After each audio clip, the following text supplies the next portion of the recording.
નમસ્કાર વિદ્યાર્થી મિત્રો, ધોરણ 9 વિષય ગણિત, પ્રકરણ નંબર 14 આંકડાશાસ્ત્ર વિશે વાત કરીએ. આપણે આંકડાશાસ્ત્ર ચેપ્ટર આપણે આની અંદર જે કંઈ પણ આવે છે તે વસ્તુ આપણે ધોરણ 7 અને 8માં થોડું ઘણું શીખી ચૂક્યા છીએ.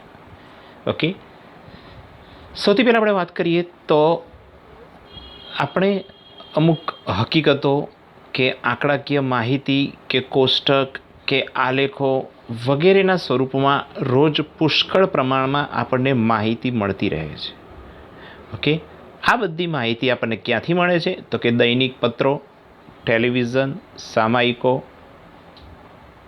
અને સમાચારના માધ્યમથી અથવા તો સંચારના માધ્યમથી આપણને આ બધી જ માહિતી પૂરી પાડવામાં આવે છે. ઓકે, તો જે આંકડાકીય કે અન્ય રીતે ચોક્કસ હેતુસર એકત્રિત કરવામાં આવે છે તે હકીકતો અથવા તો આંકડાકીય મૂલ્યોને માહિતી કહે છે, અને માહિતીને ઇંગ્લિશમાં ડેટા કહેવાય. શું કહેવાય? ડેટા. ઓકે, માહિતીને ઇંગ્લિશમાં આપણે શું કહીશું? ડેટા. તો એકચ્યુઅલી આ ડેટા શબ્દ જે છે એ એક લેટિન શબ્દ ડેટમ જે છે તેનું બહુવચન છે. ઓકે, ડેટમ શબ્દ જે હતો એ DATUM, આ ડેટમનું બહુવચન છે ડેટા. ડેટા એટલે કે માહિતી. ઓકે, તો અને આ માહિતીનું અર્થપૂર્ણ તારણ કાઢવાની ગણિતની જે શાખા છે તેને આંકડાશાસ્ત્ર કહે છે. ઓકે, એટલે આંકડાશાસ્ત્રને સમજવા માટે આપણે પહેલાં માહિતી સમજવી પડે. માહિતી કોને કહેવાય? અને માહિતી જે છે તે માહિતીનું અર્થપૂર્ણ તારણ, ઓકે, એટલે કે એનો યોગ્ય અર્થ પ્રમાણે એની વહેંચણી કરીને એના ઉપરથી યોગ્ય તારણ કાઢી શકીએ કે આપણે કોઈ ઉદ્દેશ પર કે કોઈ એક વાક્ય જેનાથી આપણને એની આખા માહિતીની ખબર પડી જાય તેમાં રૂપાંતરિત કરવાની જે રીત છે એને તારણ કાઢ્યું કહેવાય. તો કે અર્થપૂર્ણ તારણ કાઢવાની જે ગણિતની શાખા છે ને તે શાખાને આંકડાશાસ્ત્ર કહે છે. તો આંકડાશાસ્ત્ર જે છે તે માહિતી એકત્રિત કરવી, તેને વ્યવસ્થિત ગોઠવવી અને તેનું વિશ્લેષણ કરવું અને અર્થપૂર્ણ તારણ મેળવવા સાથે સંકળાયેલ એક વિષય છે. એકચ્યુઅલી આંકડાશાસ્ત્ર એક વિષય છે, બરાબર છે. અત્યારે આપણે ધોરણ 9ની અંદર આપણે આંકડાશાસ્ત્ર વિશે ભણીશું, ધોરણ 10ની અંદર પણ આંકડાશાસ્ત્ર વિશે ભણીશું, પરંતુ જો 11મા ધોરણમાં આપણે કોમર્સ વિષય લઈશું તો આંકડાશાસ્ત્ર વિષયનો આંકડાશાસ્ત્રનો એક આખો સબ્જેક્ટ આવે છે. અત્યારે કેવું છે કે ગણિતની અંદર એક પ્રકરણ છે આંકડાશાસ્ત્ર, બરાબર છે. તો ગણિત આપણા માટે વિષય છે અને એની અંદર એક પ્રકરણ આંકડાશાસ્ત્ર છે. પરંતુ જો તમે 11મા ધોરણથી કોમર્સ ફેકલ્ટી પસંદ કરશો, કોમર્સ ફિલ્ડ પસંદ કરશો, તો તેમાં અકાઉન્ટ, સ્ટેટિસ્ટિક, એવી રીતે સ્ટેટિસ્ટિકનો સ્પેશિયલ એક આખી ટેક્સ્ટબુક આવશે, એક આખો વિષય તરીકે ભણવાનો આવશે. તો આ એનો અત્યારે આપણા માટે પાયો છે તેમ કહી શકાય. તો આપણે વાત કરી કે માહિતી, તો પહેલી વસ્તુ શું છે જરૂરી? કે માહિતીનું એકત્રીકરણ થવું જોઈએ. માહિતી મેળવવાની કેવી રીતે? તો માહિતી બે રીતે મેળવી શકાય છે. એક પ્રાથમિક માહિતી અને બીજી છે ગૌણ માહિતી. માહિતીના બે પ્રકાર છે, પ્રાથમિક માહિતી અને ગૌણ માહિતી. તો પ્રાથમિક માહિતી કોને કહેવાય?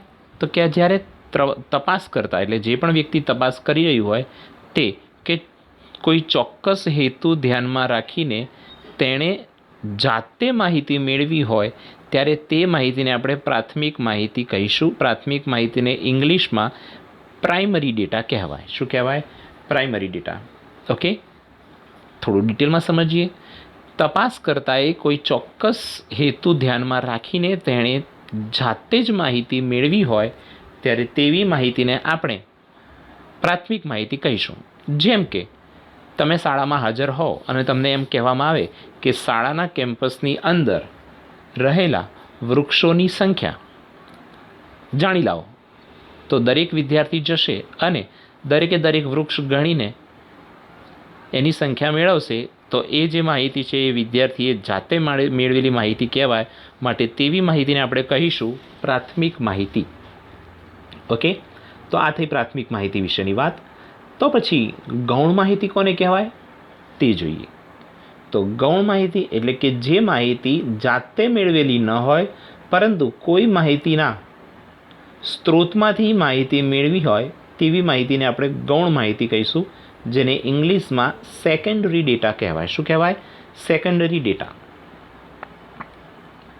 ઉદાહરણ લઈએ તો ધારો કે તમને શાળામાં એવું પૂછવામાં આવે કે ભાઈ તમારા વાલીશ્રીની એટલે કે પિતાશ્રીની વાર્ષિક આવક કેટલી?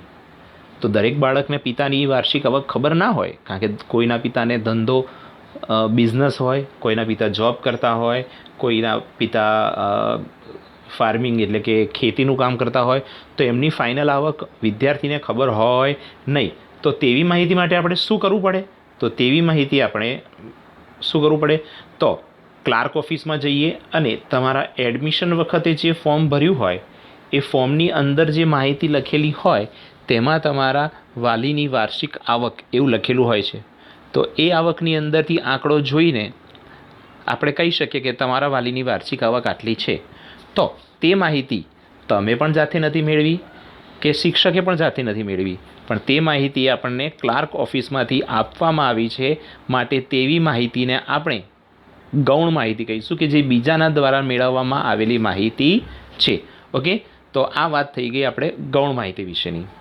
હવે આવે છે માહિતીની રજૂઆત. તો ગણિતની એક કસોટીમાં 10 વિદ્યાર્થીએ મેળવેલા ગુણ અહીંયા આગળ મેં લખેલા છે, જેમ કે 55, 36, 95, 73, 60, 42, 25, 78, 75 અને 62. પહેલાં તો આપણે આ બધી જ સંખ્યાઓ કે બધા જે મૂલ્યો કે બધા જે મેળવેલા ગુણ છે તેને આપણે ચડતા ક્રમમાં ગોઠવીશું. હવે ચડતા ક્રમમાં ગોઠવવા તો આપણને ખબર છે, અગાઉના ધોરણમાં આપણે ભણી ગયા છીએ કે ચડતા ક્રમમાં ગોઠવવા તો કોઈ પણ સંખ્યાઓને ચડતા ક્રમમાં ગોઠવવા હોય તો સૌથી પહેલાં નાની સંખ્યા, પછી તેનાથી મોટી, તેનાથી મોટી, તેનાથી મોટી, તેમ કરતાં સૌથી મોટી સંખ્યા. તો પછી અહીંયા આગળ સૌથી નાની સંખ્યા કઈ છે? 25. તો પહેલાં આવશે 25, પછી તેનાથી મોટી તો કે 36, પછી 42, 55, 60, 62, 73, 75, 78 અને 95. આ રીતે આપણે બધી સંખ્યાઓને ચડતા ક્રમમાં ગોઠવી દીધી. તો પછી આ ગોઠવ્યા બાદ આપણે જોઈ શકીશું કે આ માહિતીની અંદર સૌથી ઓછામાં ઓછા ગુણ કેટલા છે? તો કે 25. અને સૌથી વધુમાં વધુ ગુણ કેટલા છે? તો કે 95. તો પછી આના ઉપરથી આપણે શું નક્કી કરી શકીએ? તો કે આ જે માહિતી છે તે માહિતીનો વિસ્તાર નક્કી કરી શકીએ. એટલે કે માહિતીના મહત્તમ અને ન્યૂનતમ. મહત્તમ એટલે મોટામાં મોટું અને ન્યૂનતમ એટલે કે નાનામાં નાનું. તો આ માહિતીના મોટામાં મોટા અને નાનામાં નાના મૂલ્યના તફાવતને માહિતીનો વિસ્તાર કહે છે. તો પછી આ માહિતીનો વિસ્તાર કેટલો? તો કે મોટામાં મોટી સંખ્યા 95 હતી, નાનામાં નાની સંખ્યા 25 હતી. તો 95 - 25 એટલે કે 70. માટે આ માહિતીનો વિસ્તાર 70 છે તેમ કહી શકાય. ઓકે, તો અહીંયા આગળ જુઓ, માહિતી ખૂબ નાની જ હતી કે જેમાં મૂલ્યો કેટલા હતા? માત્ર 10 જ મૂલ્યો હતા, પરંતુ વિસ્તાર ઘણો મોટો મળ્યો આપણને. કેટલો મળ્યો? 70 મળ્યો છે. ઓકે, એટલે એ વસ્તુ મહત્ત્વ નથી ધરાવતી કે માહિતીમાં સંખ્યા કેટલી છે, સંખ્યા ઉપરથી વિસ્તાર નક્કી કરી શકાય નહીં. ઓકે, ત્યારબાદ માહિતીનું વર્ગીકરણ. તો કે અવર્ગીકૃત આવૃત્તિ વિતરણના સ્વરૂપમાં માહિતીની રજૂઆત. તો કે જ્યારે તમે પ્રયોગમાં અવલોકનોની સંખ્યા વધુ હોય ત્યારે તે માહિતીને ચડતા કે ઉતરતા ક્રમમાં ગોઠવવામાં વધુ સમય માંગી લે છે. જેમ કે હમણાં 10 જ વિદ્યાર્થીઓના ગુણ હતા તો આપણે ચડતા ક્રમમાં ગોઠવવા હતા તો તરત ગોઠવી દીધા, પરંતુ 60 વિદ્યાર્થીઓના ગુણ આપ્યા હોય તો એને ગોઠવવા બહુ અઘરા પડે અથવા તો વધારે સમય માગી લે અને એમાં ભૂલ થવાની શક્યતાઓ પણ વધી જાય. માટે તેવી માહિતી આપણે ચડતા ક્રમમાં કેવી રીતે ગોઠવીને કરી શકીશું નહીં. તો કે આવા કિસ્સામાં આવૃત્તિ વિતરણની રીત દ્વારા માહિતીની સરળ રજૂઆત થઈ શકે છે. અને એવા પ્રકારના આવૃત્તિ વિતરણને આપણે અગાઉના ધોરણમાં શીખી ચૂક્યા છીએ, પણ અત્યારે આપણે ફરીથી શીખીશું આપણે એને. તો કે અવલોકનની ઘટનાની સંખ્યાને તે અવલોકનોની આવૃત્તિ કહે છે. એટલે કે મેં હમણાં કીધું કે 60 વિદ્યાર્થીના ગુણ, તો 60 ગુણ લખેલા હોય તો એ 60 એની શું થઈ કહેવાય? આવૃત્તિ થઈ કહેવાય. શું થયું કહેવાશે? આવૃત્તિ. આ વાત થયું આવૃત્તિ વિતરણની રીત. આવૃત્તિ વિતરણમાં રીત છે હવે વર્ગીકૃત રીતની. વર્ગીકૃત આવૃત્તિ વિતરણના સ્વરૂપમાં માહિતીની રજૂઆત. તો કે જ્યારે માહિતી મોટી સંખ્યાની કિંમતો ધરાવતી હોય ત્યારે તેને વર્ગીકૃત આવૃત્તિ વિતરણથી રજૂ કરવી પડે. કેવી રીતે રજૂ કરવી પડે? વર્ગીકૃત આવૃત્તિ વિતરણથી રજૂ કરવી પડે. તો એમાં શું કરવાનું? તો કે અહીં માહિતીને ચોક્કસ વર્ગમાં એટલે કે જૂથમાં ગોઠવવામાં આવે છે. જેમ કે 0 થી 5, 5 થી 10, 10 થી 15, 15 થી 20, 20 થી 25. આ પ્રમાણે આપણે એને વર્ગોની અંદર વર્ગીકૃત કરવામાં આવે છે. ઓકે, એને વર્ગીકૃત વિતરણ કહેવાય. આ જૂથોને વર્ગો અથવા તો વર્ગ અંતરાલ કહે છે. તેથી તેની લંબાઈ જે હોય તેને વર્ગ લંબાઈ અથવા તો વર્ગની પહોળાઈ પણ કહેવાય. જે મેં કીધું કે 0 થી 5, 5 થી 10, 10 થી 15. હવે જરૂરી નથી કે આ જ માપ હોય. ઓકે, ક્યારેક કોઈ રકમની અંદર આ પ્રમાણેની વર્ગ લંબાઈ પણ હોઈ શકે કે 0 થી 10, 10 થી 20, 20 થી 30, એમ અનુકૂળ રીતે આગળ સંખ્યાઓ વધતી જાય. તો આ જે સંખ્યા છે તેની વર્ગ લંબાઈ કેટલી કહેવાશે? 5. આ જે માહિતી હતી તેની વર્ગ લંબાઈ 5 કહેવાશે. જ્યારે આ માહિતી છે તેની વર્ગ લંબાઈ કેટલી થઈ જશે? 10. તે કેવી રીતે ખબર પડે? તો આ પહેલી સંખ્યાની બાદબાકી કરીએ. 10માંથી 0 જાય તો 10, અથવા તો 20માંથી 10 જાય તો પણ 10. આ રીતે આપણે તેની વર્ગ લંબાઈ શોધી શકીએ. ઓકે, તો એકચ્યુઅલી મેં જે આ વર્ગ કહ્યા 0 થી 5, 5 થી 10, 10 થી 15, આની અંદર જે કોઈ પણ વર્ગ લઈએ તે વર્ગની જે નાનામાં નાની સંખ્યા છે એટલે 5 થી 10માં નાની સંખ્યા કઈ છે? તો તરત તમે કહેશો કે 5. તો 5 જે છે તેને અધસીમા કહેવાય. શું કહેવાય? અધસીમા. શું કહેવાશે? અધઃ વર્ગ સીમા. વર્ગની અંદર જે નાની સંખ્યા હોય તેને અધઃ વર્ગ સીમા કહેવાય. અને તે જ વર્ગની અંદર જે આ મોટી સંખ્યા હોય તેને આપણે ઉર્ધ્વ વર્ગ સીમા કહીશું. શું કહીશું તેને આપણે? ઉર્ધ્વ વર્ગ સીમા. મેં આ વર્ગની વાત કરી તો 5 અધઃ સીમા અને 10 ઉર્ધ્વ સીમા. જો ઉપરના વર્ગ તરફ વાત કરીશું તો આ 0 જે છે તે અધઃ સીમા થશે અને 5 જે છે તે ઉર્ધ્વ વર્ગ સીમા થશે. પછીના વર્ગની વાત કરીશું તો ત્યાં આગળ આ 10 જે છે તે અધઃ સીમા થઈ જશે અને આ 15 જે છે તે ઉર્ધ્વ વર્ગ સીમા થઈ જશે. ઓકે, તો અધઃ વર્ગ સીમા અને ઉર્ધ્વ વર્ગ સીમા વિશે હવે તમને ખ્યાલ આવી ગયો હશે. ઓકે વિદ્યાર્થી મિત્રો, ત્યાંથી આગળ વધીએ. તો ત્યાંથી આગળ હવે એમ કહે છે કે વર્ગીકૃત આવૃત્તિ વિતરણના પ્રકાર. ઓકે, પણ એક મુદ્દો અહીં રહી ગયો કે આવૃત્તિ ચિહ્નોનો ઉપયોગ કરીને માહિતીને સંક્ષિપ્ત રૂપે કોષ્ટકમાં રજૂ કરતા માહિતી સરળ અને સંક્ષિપ્ત બને છે અને એવા પ્રકારના કોષ્ટકને વર્ગીકૃત માહિતીનું આવૃત્તિ વિતરણ કોષ્ટક કહે છે. ઓકે, ત્યારબાદ વર્ગીકૃત આવૃત્તિ વિતરણના પ્રકાર. તો પહેલો પ્રકાર ખૂબ જ મહત્વનો, પરસ્પર અનાચ્છાદિત વર્ગો. ઓકે, પરસ્પર અનાચ્છાદિત વર્ગો કોને કહેવાય? તો કે જ્યારે વર્ગો એવા પ્રકારના હોય કે કોઈ પણ વર્ગની અધસીમા તેનાથી આગળના વર્ગની ઉર્ધ્વસીમાથી ભિન્ન હોય ત્યારે વર્ગોને પરસ્પર અનાચ્છાદિત વર્ગો કહે છે. જુઓ, અહીંયા મેં વર્ગ લીધો છે 1 થી 10, 11 થી 20, 21 થી 30, 31 થી 40. આમ કરતાં કરતાં આગળ વર્ગો આપેલા હોય તો અહીંયા જુઓ 1 થી 10, જુઓ અહીંયા આગળ અલગ લખીને બતાવું. 1 થી 10, 11 થી 20, 21 થી 30, 31 થી 40. તો આ વર્ગની ઉર્ધ્વસીમા અને પછીના વર્ગની અધસીમા બંને અલગ અલગ છે. એવી જ રીતે આ વર્ગની પણ ઉર્ધ્વસીમા અને પછીના વર્ગની અધસીમા, તો અહીંયા 20 અને અહીંયા 21, તો તે પણ અલગ અલગ છે. આની ઉર્ધ્વસીમા 30 અને આની અધસીમા 31, તે પણ અલગ અલગ છે. જ્યારે આવા પ્રકારના વર્ગો આપેલા હોય ત્યારે તેવી માહિતીને પરસ્પર અનાચ્છાદિત વર્ગો છે તેમ કહેવાય. આગળ વધીએ. સતત વર્ગો. કેવા વર્ગો? હવે સતત વર્ગો. સતત વર્ગો કોને કહેવાય? તો કે જ્યારે વર્ગો એ પ્રકારના હોય કે તેમાં વર્ગની ઉધ્વસીમાનો સમાવેશ થતો ના હોય. એટલે કે 0 થી 10,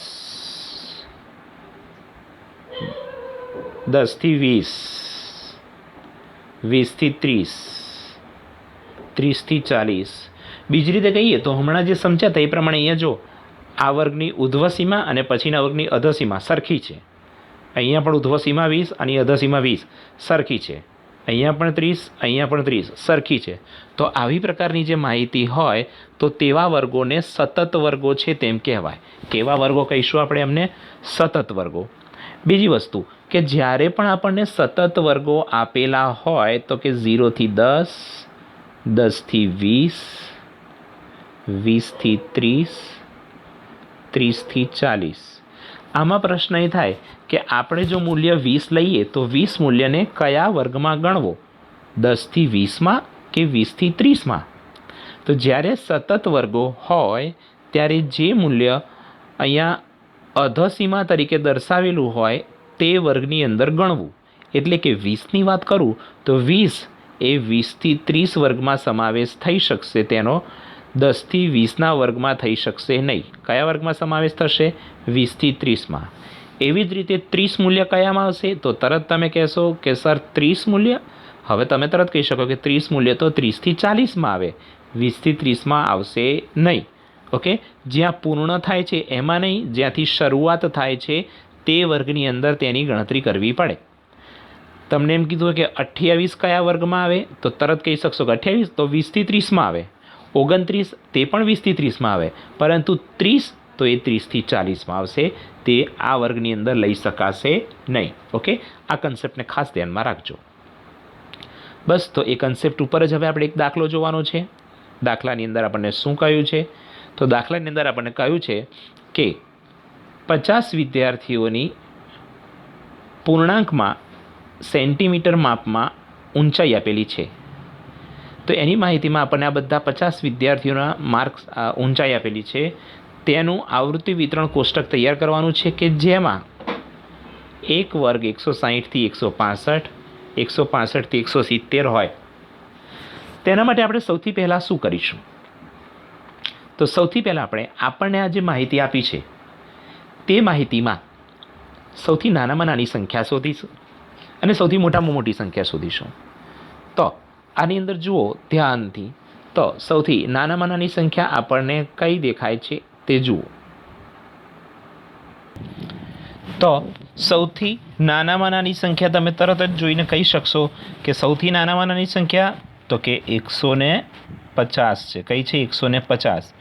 અને સૌથી મોટામાં મોટી સંખ્યા આપણે જોઈશું તો સૌથી મોટામાં મોટી સંખ્યા આપણને 173, 173 મળશે. ઓકે, તો પછી આપણે જે વર્ગો બનાવીશું તે વર્ગોમાં નાનામાં નાની સંખ્યા 165 સમાવવી જોઈએ. તો અહીંયા એક વર્ગ આપ્યો છે 160 થી 165. એનો મતલબ કે 5-5નો ફરક રહેવો જોઈએ. અને 155થી શરૂ કરીએ આપણે તો 155 થી 150 થી 155, 155 થી 160, 160 થી 165, 165 થી 170 અને 170 થી 175. આપણે 175થી વધારે બનાવવાની જરૂર નથી, કારણ કે મોટામાં મોટી સંખ્યા 173 જ છે. એટલે એ આપણે એની સુધી વર્ગો સમાવી જશે. ઓકે, તો હવે આપણે આ આવૃત્તિ વિતરણને કેવી રીતે આપણે કરવાનું છે તે પણ આપણે 8મા ધોરણમાં શીખી ગયા છીએ. અત્યારનું ખાલી તમને એનું એક હિન્ટ આપી દઉં કે આઈડિયા આપી દઉં કે કેવી રીતે આપણે કરવાનું છે. પહેલી સંખ્યાની વાત કરીએ તો તમારે પેન્સિલથી ટીક કરતું જવાનું. જે પણ સંખ્યા 161 આ ટીક કરીએ એટલે આપણે એ સંખ્યાને આપણે અહીંયા દર્શાવી દીધી છે, ખ્યાલ આવી જાય. તો 161 શેમાં આવશે? તો કે 160 થી 165માં. તો એની અંદર આપણે અહીંયા આગળ આપણે આવૃત્તિ ચિહ્ન સીધું કરવું પડશે એક. પછી છે 162, તે પણ ત્યાં જ આવશે, તો ત્યાં સીધું કર્યું. 153 તો એ અહીંયા આવશે 153, એટલે એ પણ દર્શાવી દીધી. હવે છે 154, તે પણ એ જ વર્ગમાં આવશે. 161 તો 161 અહીંયા જ આવશે 160થી 165માં. ત્યારબાદ 150 તે પણ અહીંયા પહેલા જ વર્ગમાં આવશે. 164 તે પણ અહીંયા જ આવશે. 159 તે અહીંયા ઉપરના વર્ગમાં આવશે. પછી 152 તો એ ઉપરના વર્ગમાં આવશે. 159 તે ફરીથી અહીંયા આવશે. 154 તો 154 પહેલા વર્ગમાં. હવે જો પહેલા વર્ગમાં આપણે 4 ચિહ્નો કરી દીધા તો 5મો ચિહ્ન આપણે ક્રોસ કરીશું, જેથી આપણે એને એક 5નું જૂથ બની ગયું તેમ કહી શકાય. ક્રોસ કરીશું આ રીતે, એટલે 5નું જૂથ રેડી. હવે 171 તો 170થી 175માં. 161 એટલે પાછું અહીંયા 5નું જૂથ થઈ જશે. 153 તો પહેલામાં આવશે. 162 તો આ વર્ગમાં આવશે. 165 તો આ જ્યાં શરૂઆત થાય છે તેમાં આવશે. 165 ફરીથી તો ત્યાં આવશે. 170 તો એ છેલ્લા વર્ગમાં આવશે. 156 તો 155 આવશે. 167 તો તે અહીંયા આવશે. 168 165થી 170માં આવશે. 158 તો 155થી 160માં આવશે. 162 તો તે અહીંયા આવશે. 158 તો અહીંયા 4 થઈ ગયા તો ત્યાં 5મું આવે એટલે ક્રોસ કરવું પડશે. 168 તો 165થી 170માં ક્રોસ કરવું પડશે. આ પ્રમાણે આવૃત્તિ ચિહ્નો કરીશું તો છેલ્લે આપણને ધારો કે આની આવૃત્તિ મળી આપણને 12, પછીનાની આવૃત્તિ મળી આપણને 9, પછીનાની આવૃત્તિ આપણને મળી 14, પછીનાની આવૃત્તિ આપણને મળી 10 અને પછીના વર્ગની આવૃત્તિ મળી 5. આ બધી આવૃત્તિનો સરવાળો કરવાનો. તો 2 ને 9 11 4 15 ને 5 20ની 0 વધી પડી 2, 2 ને 3 5. માટે વિદ્યાર્થીની સંખ્યાનો સરવાળો 50 મળી જશે. આમાં એક વસ્તુ ખાસ ધ્યાન રાખવાની કે કદાચ આ વર્ગના બદલે આ વર્ગમાં આવૃત્તિ ચિહ્ન થઈ જશે ને તો અહીંયા ઘડીની આવૃત્તિના મૂલ્યમાં ફેર પડશે. અને આવૃત્તિના મૂલ્યમાં ફેર પડે પણ નીચેનો સરવાળો તો 50 મળશે. એટલે અમુક વિદ્યાર્થી શું સમજે કે આ સરવાળો 50 મળી જાય એટલે આપણો જવાબ સાચો. ના, જવાબ સાચો ક્યારે કહેવાય કે આની જે આવૃત્તિ છે તેટલી જ સામે મળવી જોઈએ. 12 હોય તો 12, 5 હોય તો 5, 9 હોય તો 9, જે પણ આવૃત્તિ હોય તેટલી જ આવૃત્તિ આપણને સામે મળવી જોઈએ. ઓકે, તો હવે આવૃત્તિ ચિહ્નવાળું તમને 8મા ધોરણમાં શીખી ગયા છો તો તે ફાવશે એવું માની લઉં છું. તો આ તાસની અંદર આપણે અહીંયા સુધી રાખીએ છીએ. આવતા તાસમાં આનાથી આગળ અભ્યાસ કરીશું. Thank you.